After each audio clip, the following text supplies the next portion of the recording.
By Corinne Gretler, Bloomberg. Thomas Muliachius, September 26, 2017. London, England. Nestlé SA plans to switch in or out of businesses with combined sales of almost 10 billion francs $12.7 billion, as Chief Executive Officer Mark Schneider focuses on coffee, bottled water and pet care to prioritize profitability over scale.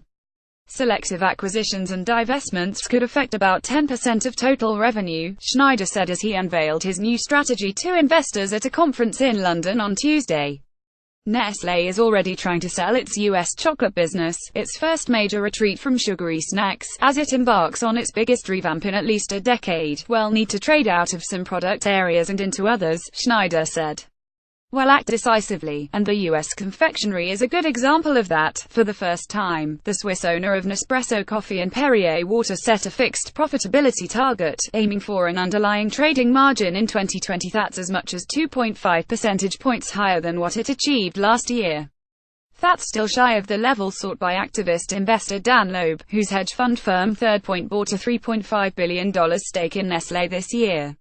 Loeb, who was attending the London presentation, declined to comment on Nestlé's plans. The target is certainly attainable, said Jean-Philippe Bertschy, an analyst at Bank Vontobel AG. While it will please some investors, others, like Loeb, may be a bit disappointed. The adoption of a profit target by Nestlé, which has about 90 billion francs in sales, marks a broader shift among the world's biggest food companies.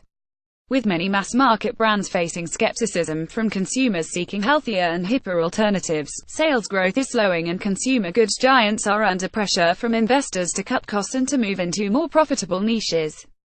The CEO already announced a share buyback worth as much as 20 billion francs $25.5 billion, the planned disposal of Nestlé's U.S. confectionery unit and acquisitions of coffee and fresh food businesses.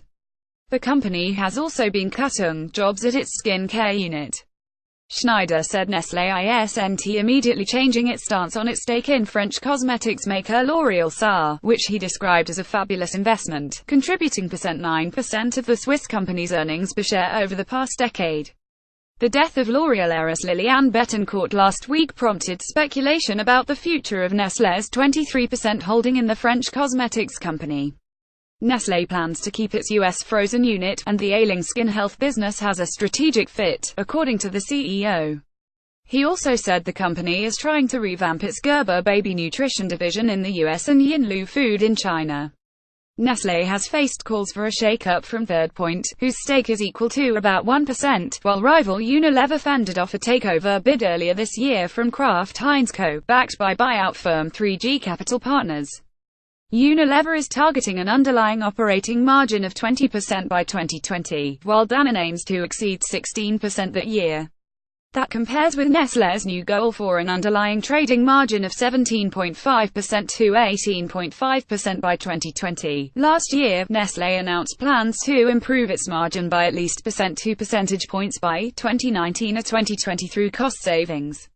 The Nescafé maker's unadjusted trading operating margin has hovered between 15% and 15.3% during the past 6 years. In July, Schneider said Nestlé may expand restructuring beyond its original plan. The company, which had 328,000 employees in 2016, has forecast reorganization costs will rise about 67% to 500 million francs this year. Virtually all of you underestimate the will to win at this company, Schneider said.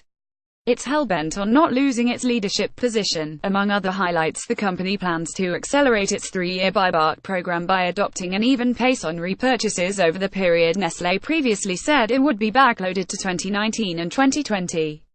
Nestlé confirms its target for mid-single-digit organic growth in 2020. The company says it will keep consumer healthcare as an additional growth platform to complement food and beverages.